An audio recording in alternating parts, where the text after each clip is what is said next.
God.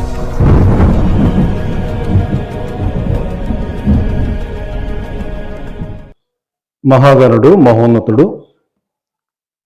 సర్వశక్తి సంపన్నుడైన దేవాది దేవునికి మరి ఒకసారి కృతజ్ఞతలు, స్తుతులు, స్తోత్రాలు సమర్పిస్తూ ఉన్నటువంటి ప్రియ సహోదరి సహోదరులందరికీ హృదయపూర్వకమైన వందనాలు తెలియజేస్తా ఉన్నాను. అంటే స్పిరిచువల్ టాక్, ఆత్మ సంబంధమైనటువంటి మాటలు ఇవి గనక మన జీవితంలో లేకపోతే దేవుడు చెప్పినటువంటి ఇప్పుడు ఈ వాగ్దాన సంబంధమైన మేలు ఏదైతే ఉందో అది మనకి చెందదు. దేవుడు ఏం తెలియజేస్తా ఉన్నాడు?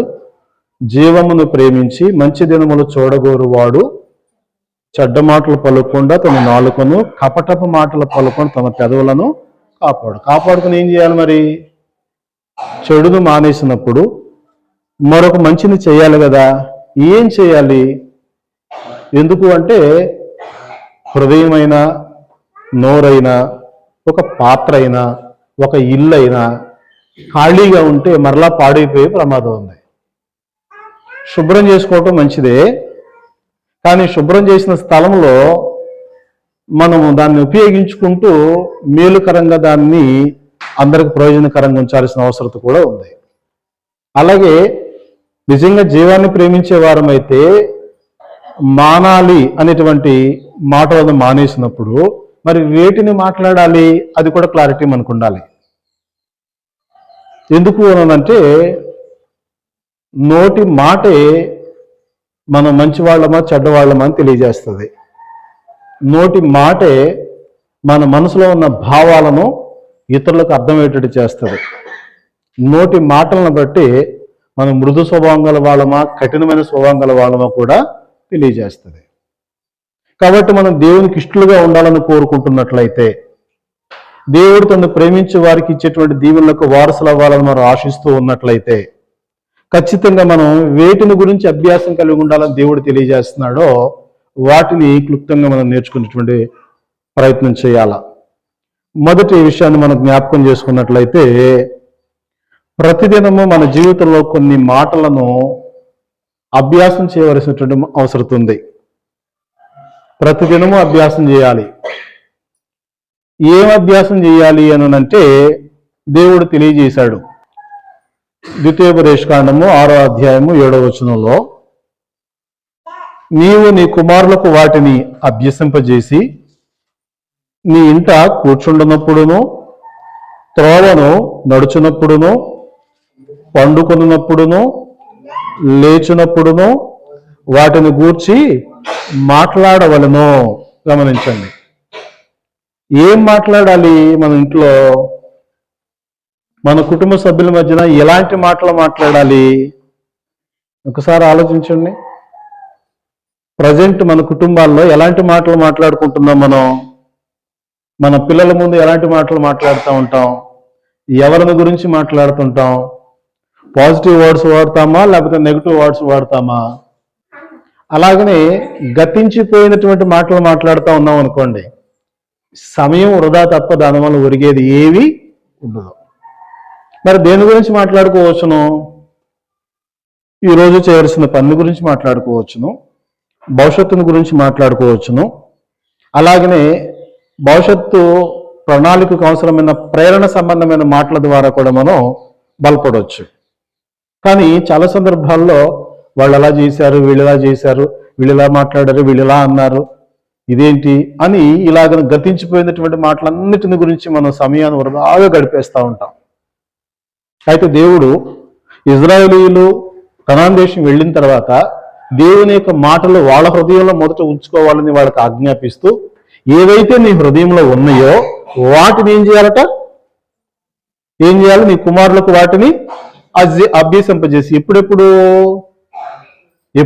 ఆ యొక్క వాక్యాల గురించి మాట్లాడాలి. మనం ఇంట కూర్చుండునప్పుడును, త్రోవను నడుచునప్పుడును, పండుకొనున్నప్పుడును, లేచినప్పుడును,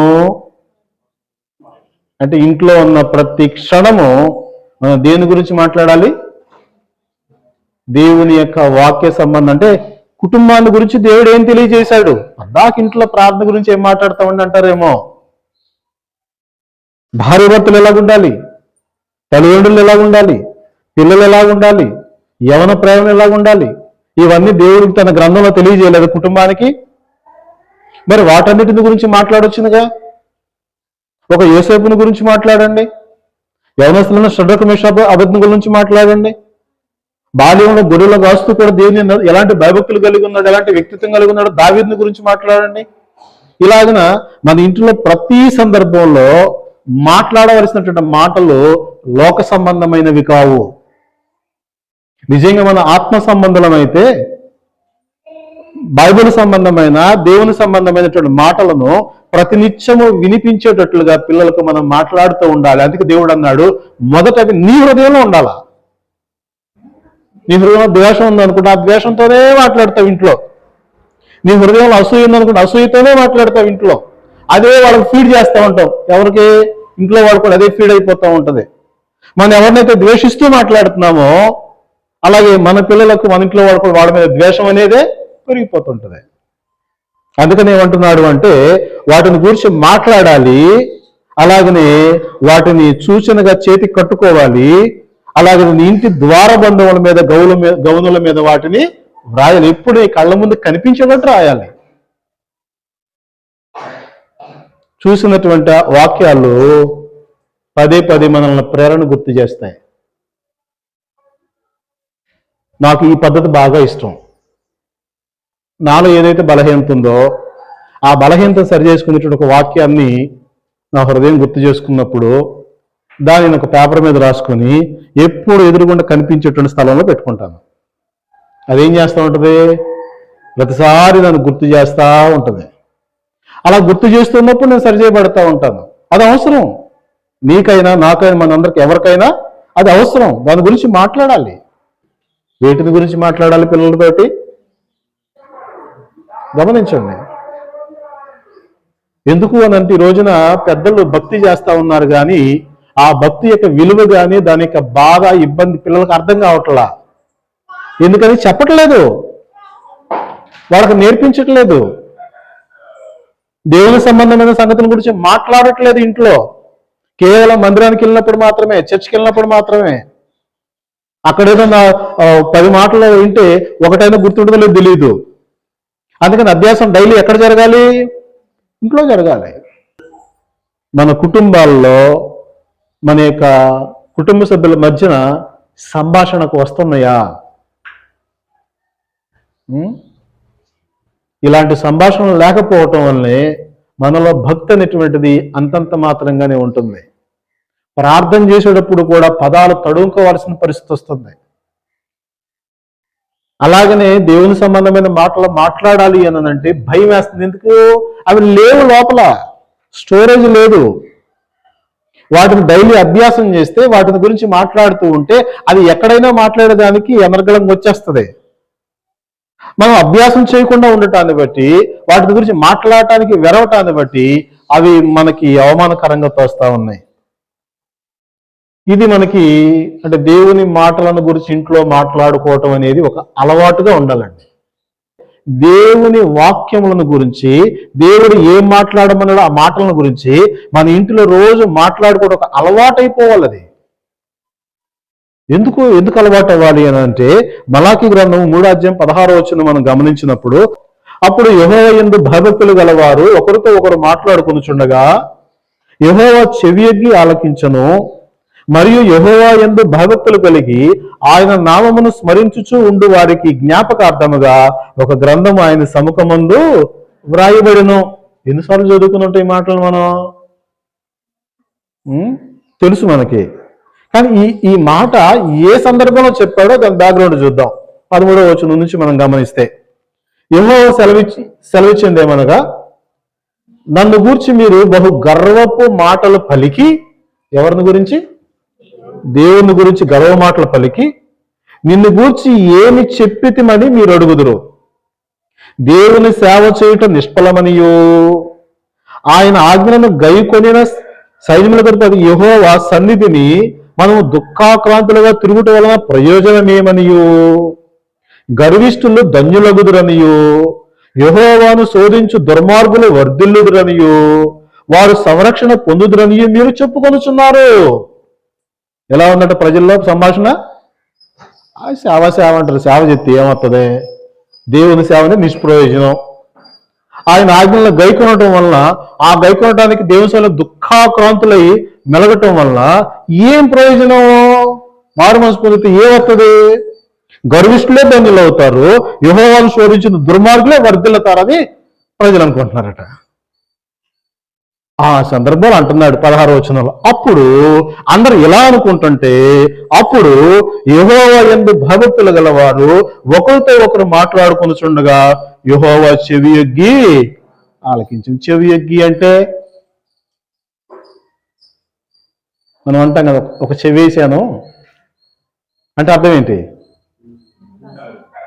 ఆ మాటల మీద శ్రద్ధ పెట్టాము అని.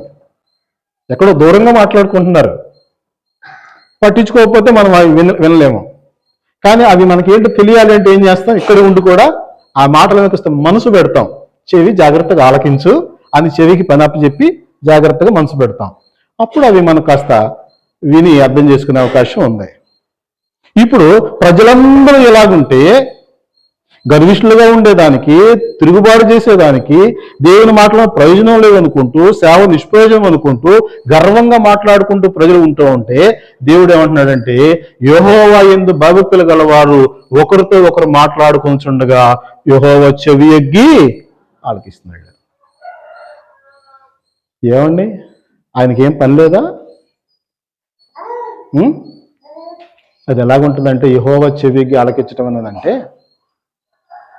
పెద్దవాళ్ళు పిల్లలకు పెళ్లి చేసి మీ తిప్పలను బడ్రా బాబు అని చెప్పి పక్కకు తోసేస్తారండి. తెలివి గల వాళ్ళు, బాధ్యత గల వాళ్ళు.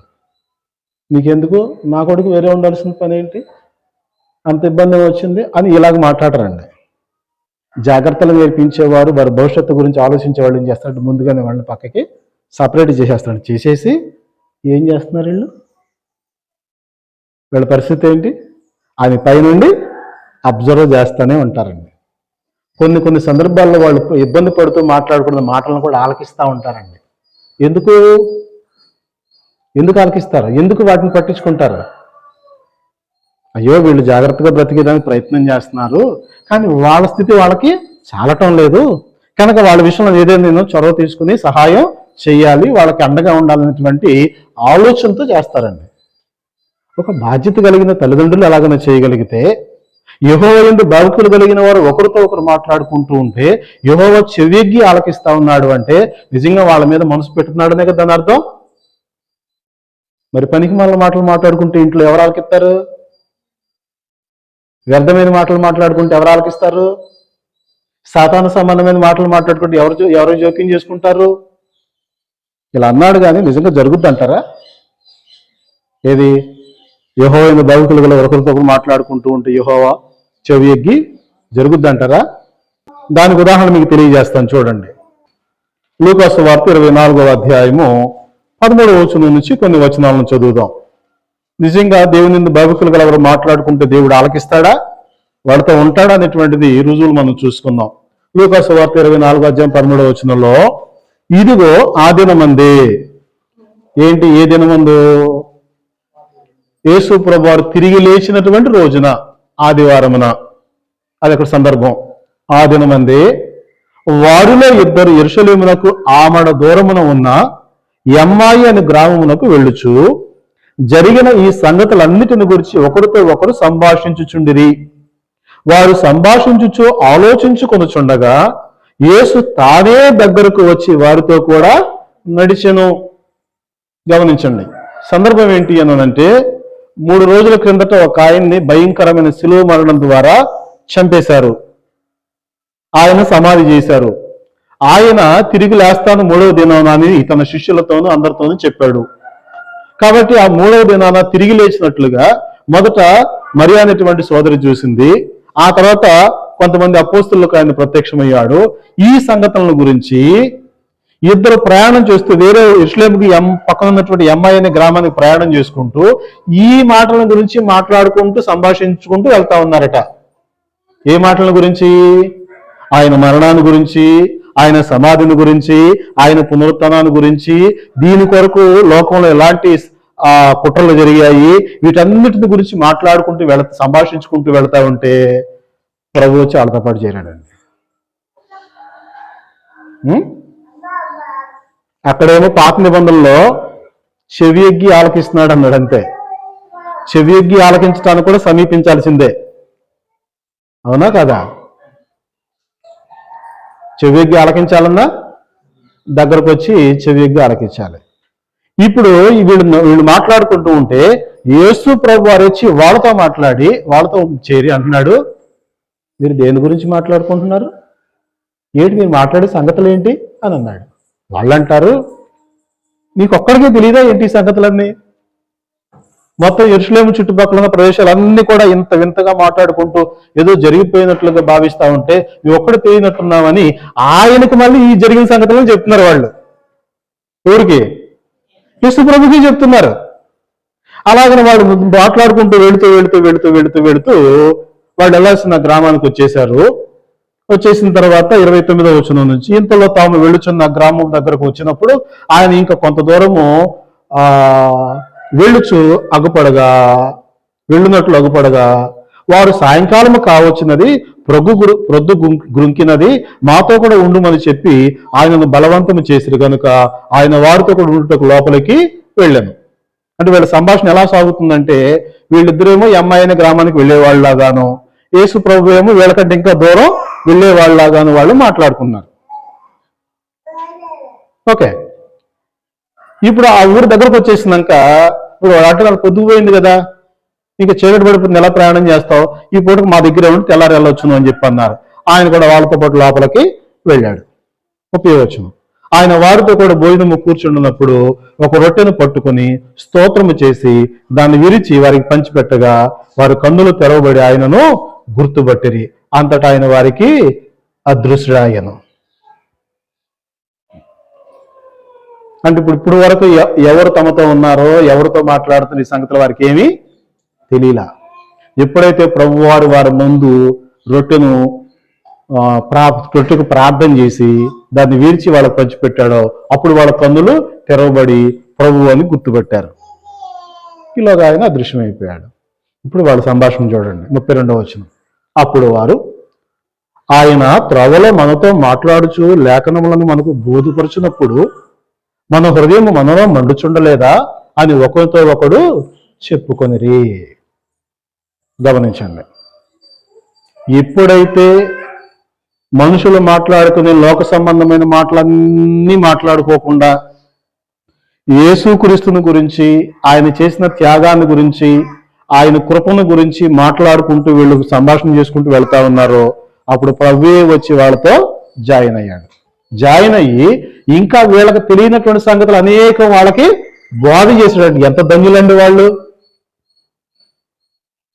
అంటే వాళ్ళ కన్ఫ్యూజన్ ఉంది, ఒక సందేహం ఉండిపోయింది వాళ్ళలో, ఏంటి ఇలా ఎందుకు జరుగుతుంది ఏంటనేటువంటి సందేహాలు ఉన్నాయి. అప్పుడు ఆయన ఏం చేశాడు అని అంటే వాళ్లకు లేఖనాలను 20 వచనం చూడండి. మోషేయు సమస్త ప్రవక్తలను మొదలుకొని లేఖనములన్నిటిలో తన్ను గూర్చి వచనములు భావముల వారికి తెలిపెను. అంటే వాళ్ళకి ఏదైతే సందేహం ఉందో, వాళ్ళకి ఏదైతే అర్థం కాని సంగతులు ఉన్నాయో ఆ సంగతులన్నీ వారికి ఎవరు చెప్పారు? స్వయంగా ప్రభువే.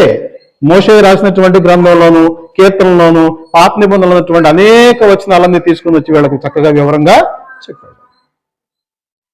నాదో ప్రశ్న, ఒకవేళ వీళ్ళు దేవుని గురించి మాట్లాడకుండా, దేవుని మాటలు సంభాషించకుండా లోక సంబంధమైన మాటలు మాట్లాడుకుంటే అక్కడ ఏమై ఉండేది? ఏమవుతుంది? దేవుని ప్రమేయం ఉండదు, దేవుడు వాళ్ళ దగ్గరికి రాడు, వాళ్ళు గ్రహించలేనటువంటి అనుమానాస్పదమైన సంగతులన్నీ వాడికి అర్థమయ్యే పరిస్థితి లేదు. అందరూ ఎలాగున్నారో వీళ్ళు అలాగే ఉండేవాళ్ళు. మరొక ఉదాహరణ జ్ఞాపకం చేస్తాను. అపోస్తలుల కార్యములు 8వ అధ్యాయం. అపోస్తలుల కార్యములు 8వ అధ్యాయం మనం గమనించినట్లయితే ఇక్కడ నపుంసకుడు ఒక గొప్ప అధిపతి ఉన్నాడు. ఈయన ఐథియోపియా దేశానికి ఆర్థిక శాఖ మంత్రిగా, ధనాగారం యొక్క అధికారిగా, మంత్రి అన్నట్లుగా మనం గమనిస్తున్నాం. అపోస్తల కార్యాలు 8వ అధ్యాయము 28వ వచనం చదువుతున్నాను. అతడు తిరిగి వెళ్ళుచు తన రథం మీద కూర్చుండి ప్రవక్తని యెషయా గ్రంథము చదువుచుండెను. అప్పుడు ఆత్మ పిలుపుతో, నీవు ఆ రథము దగ్గరకు పోయి దాన్ని కలుసుకొనుమని చెప్పాను. పిలుపు దగ్గరకు పరిగెత్తుకొని పోయి అతడు ప్రవక్తని యెషయా గ్రంథము చదువుచుండగా విని, నీవు చదువుచున్నది గ్రహించుచున్నావా అని అడుగగా. ఇక్కడ గమనించండి, గాజా టు యెరూషలేము వెళ్ళాడు, దేవుణ్ణి ఆరాధించుకున్నాడు, తిరిగి మళ్ళా తన సొంత ఊరికి వచ్చేస్తున్నాడు.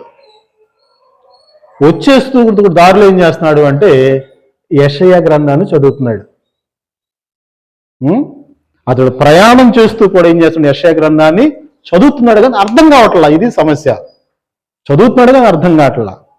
నేను అదే మళ్ళా చెప్తున్నాను, నిజంగా దేవుని సంబంధమైన సంభాషణ మన కుటుంబాల్లో మన వ్యక్తుల మధ్యన ఉంటే దేవుని సన్నిధి అక్కడ ఉంటుంది, దేవుని యొక్క ప్రసన్నత అక్కడ ఉంటుంది.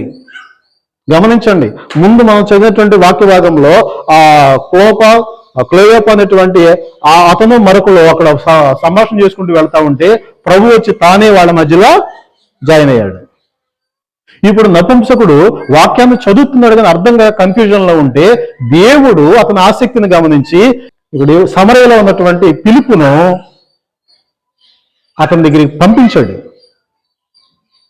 చూడండి, నిజంగా దేవుని మాటల మీద ఆసక్తి మనకుంటే, దేవుని సంగతుల గురించిన తృష్ణ మనకుంటే, ఇది ఏంటి అనేటువంటి కన్ఫ్యూజన్ మనకుంటే దేవుడు మహామహా సేవకులను సైతం మన దగ్గరికి పంపిస్తాడండి.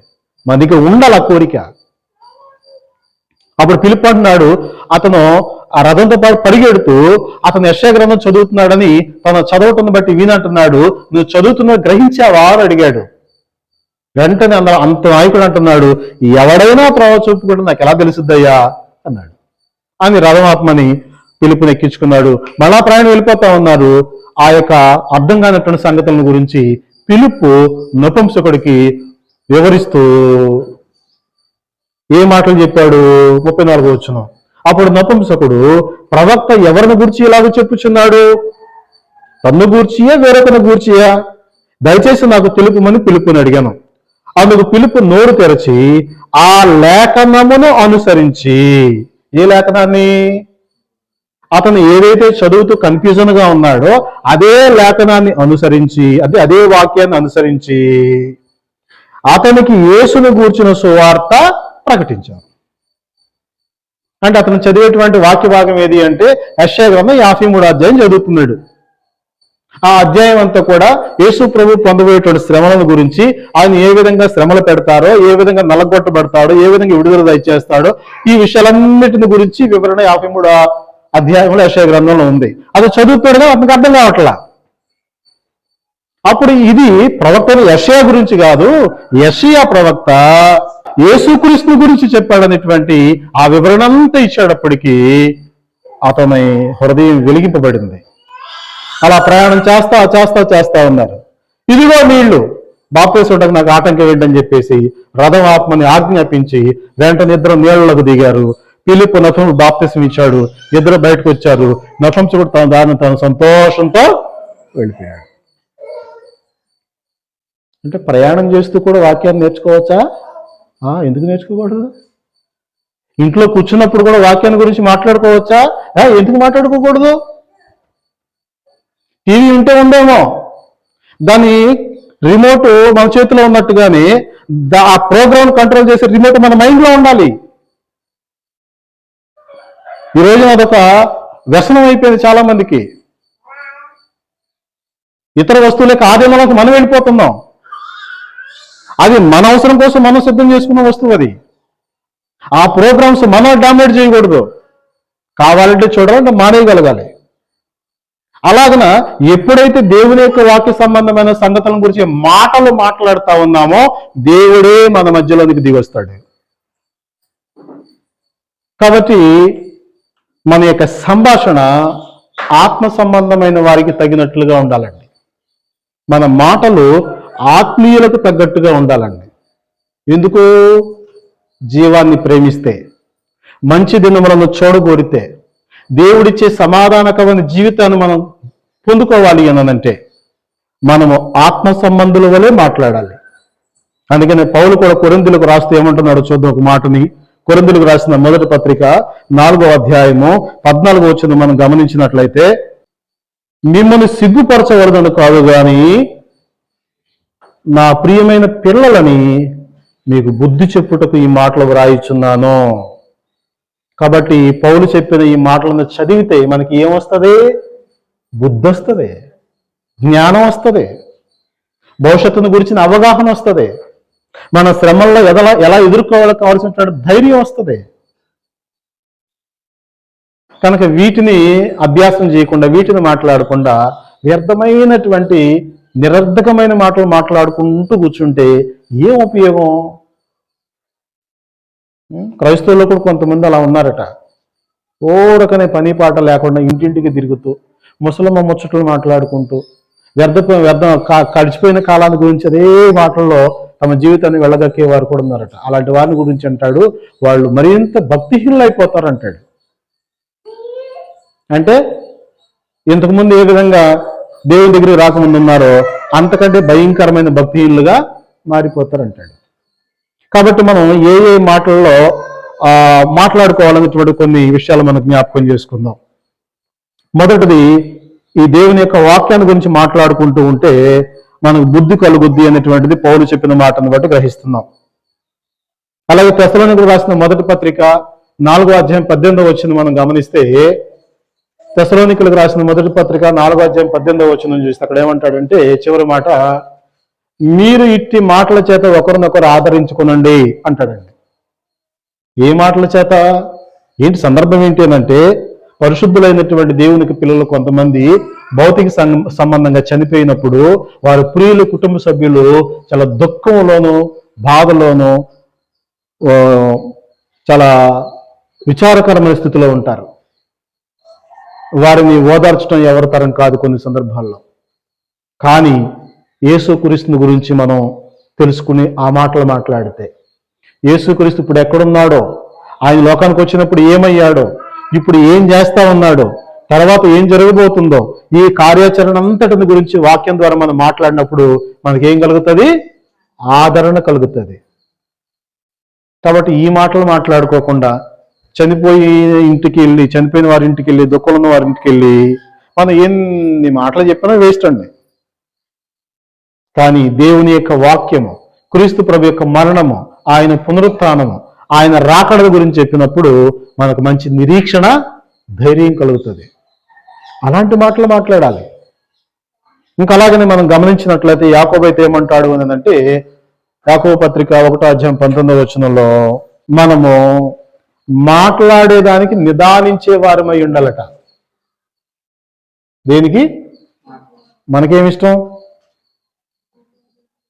ఎదుటి వారి మాట పూర్తి అవ్వకుండానే మనం ఏమనుకుందాం అది చెప్పేయడానికి మనం రెడీ. అది జ్ఞానయుక్తమైనటువంటి సంభాషణ కాదు. మొదట ఎదుటి వారు ఏం మాట్లాడుతున్నారో మాట అంతా ఆలకించాలి. దానికి తగినట్లుగా మనం క్లుప్తంగా మాట్లాడాలి. అందుకే యాకోబు అనే మాట, మాట్లాడటకు నిదానించేవారై ఉండాలి, కోపించేదానిపై మీరు నిదానించేవారై ఉండాలి. దానివల్ల చాలా గొప్ప ప్రయోజనం ఉంది. తిమోతికి రాసిన మొదటి పత్రిక 4వ అధ్యాయం 12వ వచనం మనం గమనించినప్పుడు, నీ యవనమును బట్టి ఎవరునూ నిన్ను తృణీకరింపనీయకము గాని మాటలోనూ, ప్రవర్తనలోనూ, ప్రేమలోనూ, విశ్వాసములోనూ, పవిత్రతలోనూ విశ్వాసులకు మాదిరిగా ఉండాలి. మనం మాట్లాడుకునే అంశంలో దేని గురించి మాదిరిగా ఉండాలి? మాటలు మాట్లాడటంలో మాదిరికరమైన మాటలు. అంటే మన మాటలు విని ఇతరులకు నేర్చుకునేటువంటి మాటలు మాట్లాడాలి తప్ప మన మాటలు విని చెవులు మూసుకునేటువంటి మాటలు మాట్లాడకూడదు. అక్కడ 6వ అధ్యాయం 20వ వచనంలో, తిమోతికి రాసిన మొదటి పత్రికలోనే 6వ అధ్యాయం 20వ వచనం మనం గమనిస్తే, ఓ తిమోతి, నీకు అప్పగింపబడిన దానిని కాపాడి అపవిత్రమైన వట్టి మాటలకును, జ్ఞానమని అబద్ధముగా చెప్పబడిన విపరీత వాదములకును దూరముగా ఉండు. మనకు అర్థమవుతాయి అవి? ఎందుకు అర్థం కావు? అది లోక సంబంధమైన విషయాలైనా, దైవ సంబంధమైన విషయాలైనా, వట్టి మాటలేవో, గట్టి మాటలేవో, అలాగే జ్ఞానయుక్తమైన మాటలేవో, అజ్ఞాన సంబంధమైన మాటలేవో, అబద్ధాలేవో, నిజాలే మనకి ఇట్టే అర్థమైపోద్ది. అలా గ్రహించినప్పుడు ఏం చేయాలంటే వాటికి ఏం చేయాలి? మనం దూరంగా ఉండు. ఈ వీటి మీద విపరీత వాదాలు పెట్టుకునే పరిస్థితులు కూడా వస్తాయి. వాటికి నువ్వు దూరంగా ఉండాలి. అలాగే తిమోతి 2వ పత్రిక 2వ అధ్యాయం 14వ వచనం చదువుదాం. తిమోతి 2వ పత్రిక 2వ అధ్యాయం 14వ వచనంలో, వినువారిని చెరుపుటకే గాని మరి దేనికి పనికిరాని మాటలను గూర్చి వాదము పెట్టుకొనవద్దని ప్రభు ఎదుట వారికి సాక్ష్యం ఇచ్చుచు ఈ సంగతులను వారికి జ్ఞాపకము చేయి. సంఘస్థుల్లో కూడా ఎలాంటి మాటలు ఉంటాయి? వ్యర్థమైనటువంటి మాటలు, మళ్ళీ వాటిని గురించి వాదాలు పెట్టుకునేటువంటి మాటలు. కనుక ఇవేం చేస్తాయి అంటే వినేటువంటి వారిని పాడు చేస్తాయి, చెరుపుతవి. కాబట్టి అలాంటి వాదాలు పెట్టుకోవద్దనేటువంటి సంగతి సంఘాలకు ఆజ్ఞాపించు అని తిమోతికి తెలియజేస్తా ఉన్నాడు. అక్కడ 15వ వచనం చూడండి, అవి ఎంత ప్రమాదకరమనంటే 2:17లో, కొరుకుడు పుండు ప్రాకినట్టు వారి మాటలు ప్రాకును, వాటిలో హిమెనయును ఫిలేతును ఉన్నారు. వారు పునరుత్థానము గతించునని చెప్పుచు సత్య విషయము తప్పిపోయి కొందరు విశ్వాసమును చెరుపుచున్నారు. ఇప్పటికే ఉన్నారు కొంతమంది. క్రీస్తు ప్రభువుకి రెండో రాకడ కూడా అయిపోయింది, ఇప్పుడు ఉన్నంత వరకు భూమి మీద మనం ఎంజాయ్ చేసి చచ్చిపోవటమని బోధించే వాళ్ళు కూడా ఉన్నారు. ఇది ఎలాంటిదట? కొరుకుడు పుండు. వీళ్ళ మాటలు ఏం చేస్తాయి? జీవితాలనే, మనుషులనే నాశనం చేసేస్తాయి. కాబట్టి ఇలాంటి మాటలు మాట్లాడకుండా క్రైస్తవులు జాగ్రత్త పడాల్సిన అవసరం ఉంది. మరి కొన్ని మాటలు జ్ఞాపకం చేస్తాను. యాకోబు రాసిన పత్రిక 2వ అధ్యాయము 12వ వచనం చదువుదాం. స్వాతంత్రం ఇచ్చు నియమము చొప్పున తీర్పు పొందబోవు వారికి తగినట్టుగా మాటలాడుడి, అలాగుననే ప్రవర్తించండి. దీని అర్థం ఏంటి? స్వాతంత్రమునిచ్చు ఆత్మీయ నియమంలో మనం ఉన్నాం. స్వేచ్ఛ ఉంది, మాట్లాడటానికి ఏదైనా స్వేచ్ఛ ఉంది. కానీ ఎలా మాట్లాడాలి? ఎవరికి తగ్గట్టుగా మాట్లాడాలి? తీర్పు పొందబోయే వారికి తగినట్లుగా. అంటే దాని అర్థం ఏంటంటే, నేను మాట్లాడిన ప్రతి మాటను గురించి దేవుని లెక్క చెప్పాలనే భయంతో మాట్లాడండి అని దాని అర్థం. అంటే ఇప్పుడు మనం మాట్లాడే ప్రతి మాటకి ఏం చేయాలంటే మనం లెక్క చెప్పాల్సిన అవసరత ఉందా? మరి ఉన్నప్పుడు ఎలా మాట్లాడాలి? మనం ప్రతి మాటను గురించి లెక్క చెప్పాలి. అందుకని ఏమన్నాడంటే, ఇక్కడ చాలా అద్భుతంగా వాడాడు మాట, తీర్పు పొందబో వారికి తగినట్టుగా మాట్లాడండి. తీర్పు ఉందో జాగ్రత్త. నువ్వు మాటల్లో చిక్కుబడతావేమో, నీ మాటల ద్వారా పట్టుబడతావేమో, నీ మాటల ద్వారా నేరస్తుడు అవుతావేమో, నీ మాటల ద్వారా భక్తిహీనుడు అవుతావేమో. కాబట్టి ఎలా మాట్లాడాలి? తీర్పు పొందబో వారికి తగినట్లుగా మాట్లాడండి, అలాగనే ప్రవర్తించండి. అక్కడ 4వ అధ్యాయం 11వ వచనం కూడా, యాకోబు పత్రికలోని 4వ అధ్యాయం 11వ వచనం కూడా మనం గమనిస్తే, సహోదరులారా,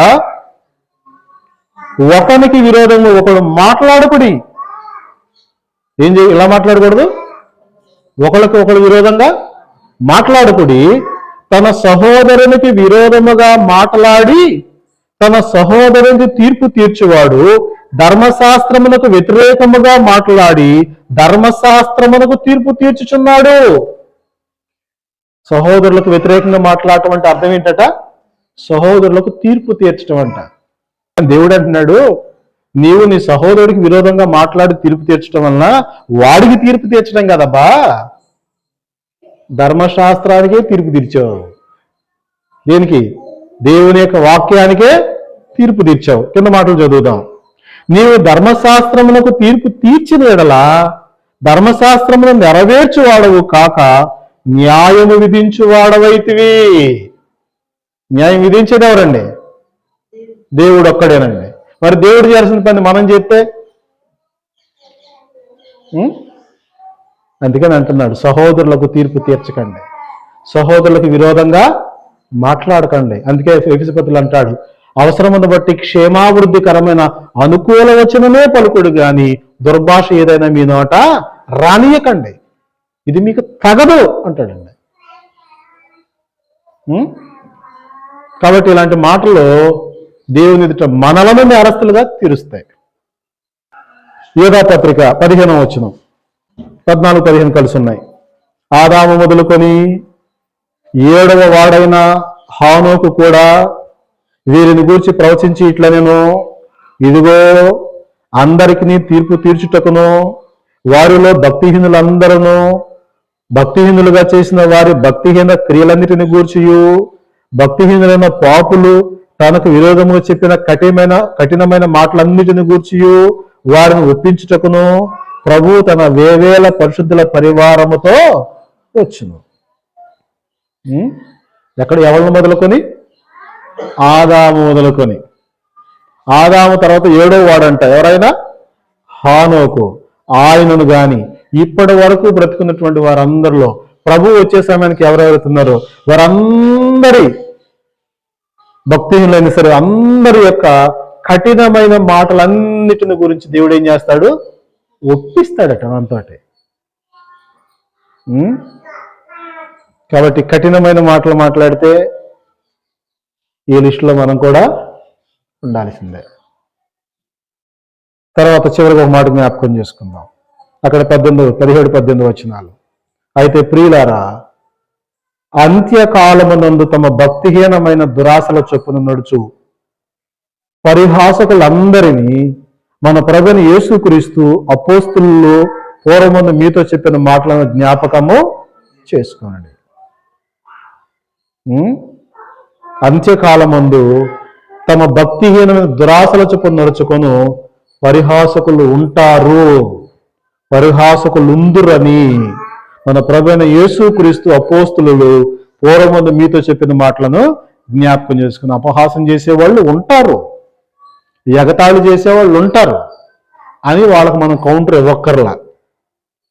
హీనంగా మాట్లాడారు, అవమానపరిచారు, వారి అవమానానికి ప్రతి అవమానం మనం చేయకూడదు, వారి కీడుకు ప్రతి కీడు మనం చేయకూడదు, వారి దూషణకు ప్రతి దూషణ మనం చేయకూడదు. ఎందుకంటే మన ప్రభు అలా చేయలా. మరి ఏం చేశాడు ఆయన? పేతురు మొదటి పత్రిక 2వ అధ్యాయము 21వ వచనం నుంచి, క్రీస్తు మీ కొరకు బాధపడి మీరు తన అడుగు జాడలందు నడుచుకున్నట్లు మీకు మాదిరి ఉంచిపోయాను. ఏంటా మాదిరి? ఆయన పాపము చేయలేదు, ఆయన నోటను ఏ కపటమునో కనబడలేదు, ఆయన దూషింపబడి బదులు దూషింపలేదు, ఆయన శ్రమ పెట్టబడి బెదిరింపక న్యాయముగా తీర్పు తీర్చి దేవునికి తన్ను తాను అప్పగించుకున్నాడు. యేసుక్రీస్తే అన్నదానికి సమాధానం చెప్పకుండా, అన్యాయానికి ప్రతి శిక్ష బెదిరింపు చేయకుండా ఆయన అన్నిటిని ఓర్చుకుని దేవునికి అప్పగిస్తే మరి మనం కూడా అదే మాదిరిలో వెళ్ళాలి కదా. అదేగా మనకుంది. మనకు మాదిరి ఉంచిపోయాడు. 21వ వచనంలో మాదిరి ఉంచిపోయాడు. 20వ వచనం చివరిలో అంటాడు, ఎందుకే మీరు పిలువబడ్డారు? ఎందుకు? యేసుక్రీస్తు యొక్క అడుగు జాడల్లో నడిచేదానికి, యేసుక్రీస్తు యొక్క మాటలను అనుకరించేదానికి, దేవుని యొక్క వాక్యాలనే సంభాషణగా మీ జీవితాల్లో పెట్టుకునేదానికి. కాబట్టి ఆత్మ సంబంధులైన వారి వలె మాట్లాడటం నేర్చుకోకపోతే ఖచ్చితంగా మనం మాట్లాడే ప్రతి వ్యర్థమైన మాటను గురించి విమర్శ దినమున దేవునికి లెక్క అప్పజెప్పాల్సిన పరిస్థితి ఉంటుంది. కాబట్టి మన మాటలు కొద్దిగా ఉండాలి. మళ్ళా జ్ఞాపకం చేస్తున్నా, దేవుడు ఆకాశం మీద ఉన్నాడు, నీవు భూమి మీద ఉన్నావు, నీ మాటలు కొద్దిగా ఉండాలి. విస్తారమైన మాటల్లో దోషం ఉండక మానదు. జీవము మరణము నాలుక వశము. కాబట్టి నోటిని నాలుకను అదుపు చేసుకోవాలి అనంటే భక్తుడు దావీదు మాట్లాడినట్టు మళ్ళా మనకు గుర్తు చేసుకోవాలి. 39వ కీర్తన మొదటి 2 వచనాలు, నా నాలుకతో పాపము చేయకుండానట్లు నా మార్గములను జాగ్రత్తగా చూసుకుంటాను, భక్తిహీనులు నా ఎదుటనున్నప్పుడు నా నోటికి చిక్కం పెట్టుకుంటాను అన్నాడు. కాబట్టి నోరుంది కదా అని చెప్పేసి ఏది పెడితే అది మాట్లాడితే ప్రతి మాటను గురించి ఏం చేయటం మనం లెక్క చెప్పాల్సిన ప్రమాదం ఉంది. కాబట్టి మనం ఆత్మ సంబంధులమా కాదా? ఇతరుల సంగతి తర్వాత సెకండరీ. మొదట మన కుటుంబంలో దైవ సంబంధమైన బైబిల్ సంబంధమైన సంభాషణలు జరుగుతున్నాయా? మన పిల్లలకు వాటిని నేర్పిస్తున్నామా? మనం ప్రయాణం చేసేటప్పుడు వేటిని గురించి మాట్లాడుకుంటున్నాం? మనం కలిసి ఉన్నప్పుడు వేటిని గురించి మనం ఆలోచన చేస్తా ఉన్నాం? ఇవన్నిటిని మనం లెక్కలోకి తీసుకోవాల్సిన అవసరం ఉంది. ఆ ఖాళీగా ఉన్నాం కాసేపు సరదాగా మాట్లాడుకుందాం అని ఎచ్చి పిచ్చి కళ్ళబొల్లి మాటలు అన్నీ మాట్లాడుకోవడం ప్రమాదం అండి.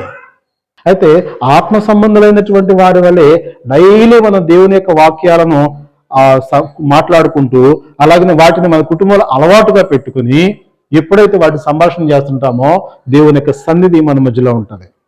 కాబట్టి ఈ మాటలు వినటం ద్వారా మనం దేవుని యొక్క రాజ్య శక్తిని మనం పొందుకుంటాం, మనకు మంచి బుద్ధి వస్తుంది, ఆదరణ కలుగుతుంది, అలాగనే మాటలను నిదానించేటువంటి అలవాటు వస్తుంది, అలాగనే వట్టి మాటలకు దూరంగా ఉంటాం, పనికి మాలిన వాదాలన్నిటికీ మనం దూరంగా ఉండి జాగ్రత్త పడతాం. కాబట్టి వీటి ద్వారా దేవుని ఎదుటంటే ఎలాగుండాలనంటే మన మాట అవునంటే అవును, కాదంటే కాదు, వీటికి మించింది దుష్టుల నుండి పుట్టినటువంటిది అన్నాడు.